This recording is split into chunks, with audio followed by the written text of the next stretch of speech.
We're at THSCA Coaching School. Got Stephen F. Austin, head coach Colby Carthel along with us. Coach, how you been?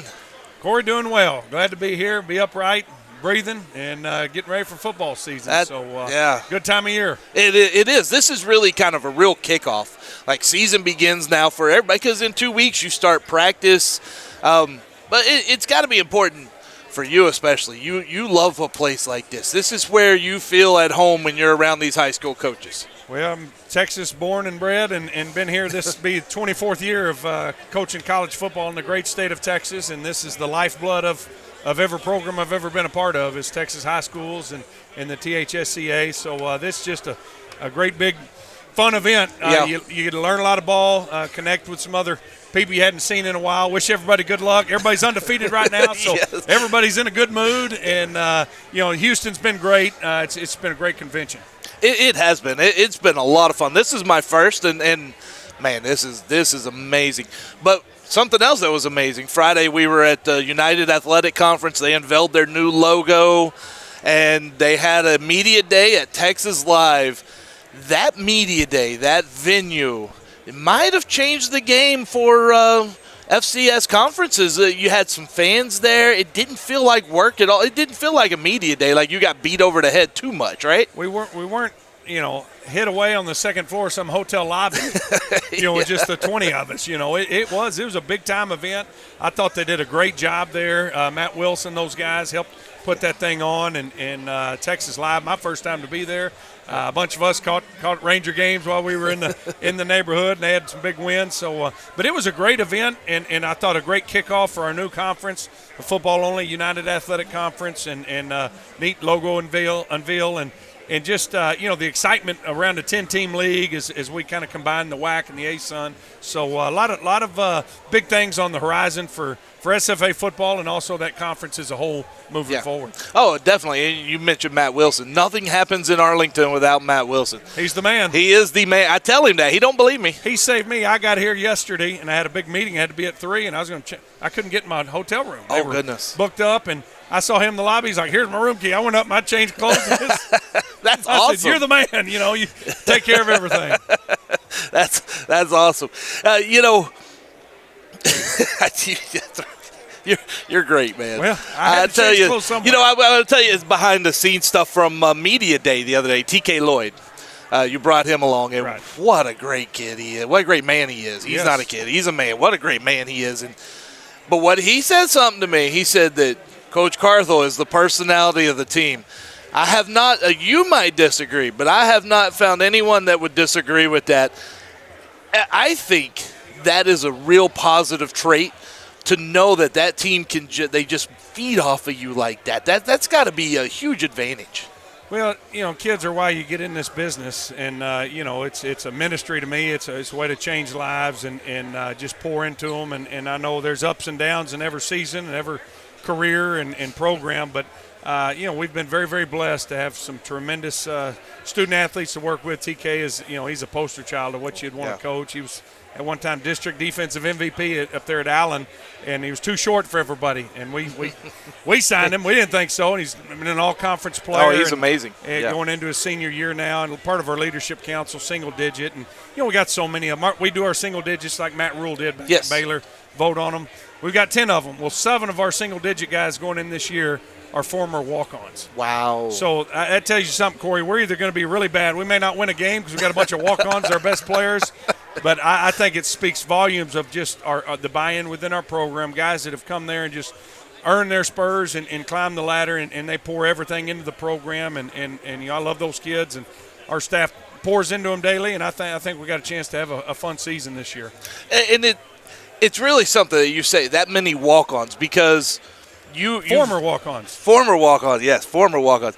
You've been through 16 coaching changes now in the last 2 years, but those players, they still buy in. Yep. Your coaching staff, the people around, the way they develop those players, I think it's a testament to how well you hire, the kind of guys you get in there, and how they're able.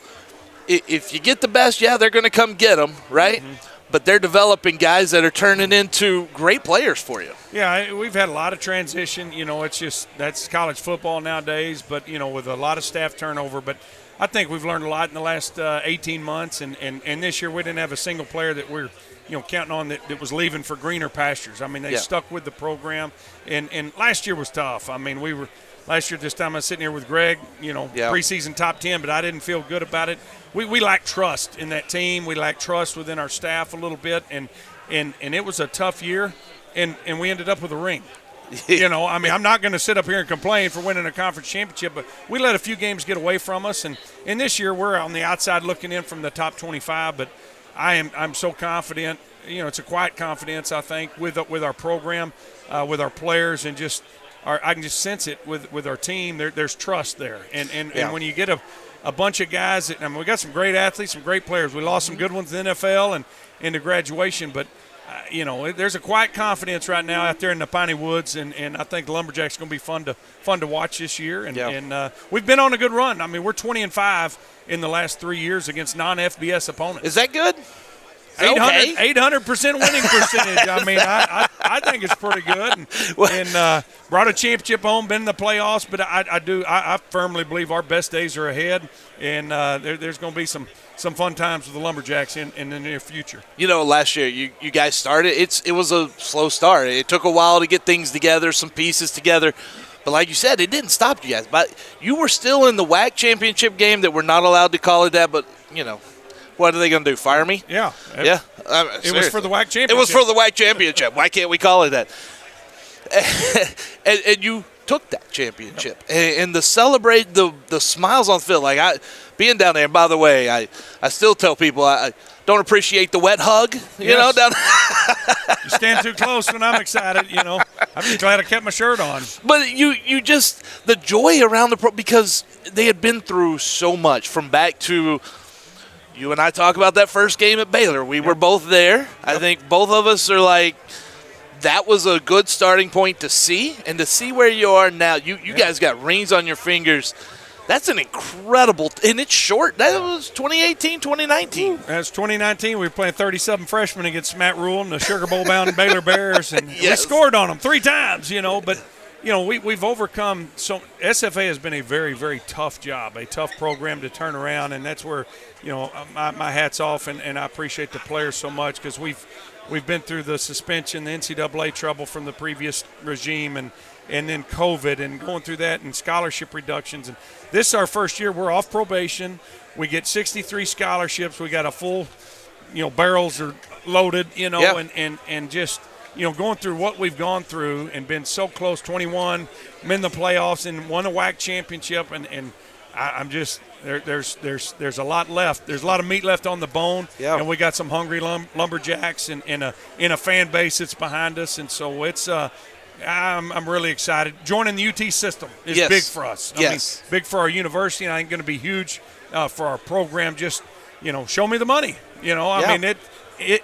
University of Texas system is investing into SFA and all awesome. Programs, our academics, our admissions, our recruiting, and in athletics too. And so there's some fun things, I think, around the corner for us. And we still say axe them, but I may say hook them from time to time just because they're bringing so much to the table, and really excited about the future, not just of SFA football, but our athletics department and our university. I mean, I think you're going to see SFA really start to do some big things as a university as a whole in the near future. I want to ask you about this because you're one of the few here that have been in both systems, both of the major systems.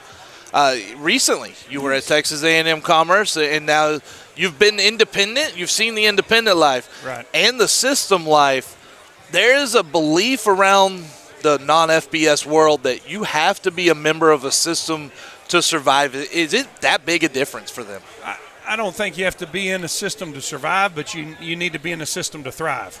Oh, gotcha. And I was part of the A&M system for 12 years there at West Texas A&M and A&M Commerce, and I was vested in there. I was, if we'd have gone to A&M, I'd have been happy because I was already vested. But with what UT brought to the table and just that, now we're at the front of the line. I mean, higher education is run through Austin through the appropriations and the Congress, and so now we instead of being last in line for what's left, we're at the front of the line with the University of Texas system, and that's just going to do so much from facility standpoint with our university, research, education, faculty, staff salaries, just the ability to recruit, med school, all that stuff that is tied to UT is now branded with SFA, and so it's an exciting time to be a Lumberjack. And speaking of commerce, you get to play. You play them this year. We do. Yeah. How? Yeah, Coach Dozel. Yes. I got him yesterday. Yep. It's awesome because there's going to be, you won a national championship there, so there will be some emotions. Mm-hmm. It's a new regime. Everything's changed, but I'm sure there will be at some moment you'll take a second and go, wow. It will be. I think they're going back to some of the things, the yellow helmets and everything else, and so they'll look like what we'd look like back then, and so there will be some of that. But just about everybody I recruited there, they've filtered out and have graduated. So there'll be some interesting feelings. I think the biggest change will be next year going up there and playing in Commerce. I mean, we've still got a place up there and so many wonderful people in that town and with that university. And I was teasing their new AD and Clint earlier today. I said, hey, now it's part of the deal when we come up there. A&M Commerce is going to be underneath the bleachers in the visitor locker room. SFA gets to be in that new fancy locker room. I mean, we built that thing. I never got to coach a game in there. So I don't know that they're going to go for that. You don't think so? Worst thing happens, they say no. Might as well try. You got to ask for it, right? But they're going to bring an exciting group in, and so that'll be we'll have to be on our A game that one, because they're fired up and moving up and got a new staff, and I know most of those guys, and they're doing a good job. So it's going to be a challenge that week, just like it is each and every week this fall. Rumors are you still have some land kind of around that area. Can I see the Lumberjacks kind of living out in the woods for just the night before that game, just to kind of get their mentality set? I was lumberjacking there all last week before the media days. There's a tornado come through and sheared off about 100 trees. So goodness. I was on my hands still shake. I was on a chainsaw for 3 straight days, which was great for me. That's a great release. And some people like to go play golf. I like to go work. And that's a great point. And we all have to have a release, right? Like when I get done, when I do this, I go back to the room and I take deep breaths and I have a release. Your release is some sort of activity like the chainsaw or something. Yeah, go build a fence or shred or chainsaw, do something, because you're just productive. Coaching football is not stressful. It's dealing with the media and interviews that drives you absolutely batty. Especially when they set you up for horrible things to be said, right? You guys are something else. So. If we could just treat you right, you'd be good. No, you are fantastic. Appreciate all y'all do. Well, we appreciate you, Coach. Thank you so much for coming by. I appreciate it. And Colby, we'll be catching up definitely throughout the season. Axe 'em Jacks.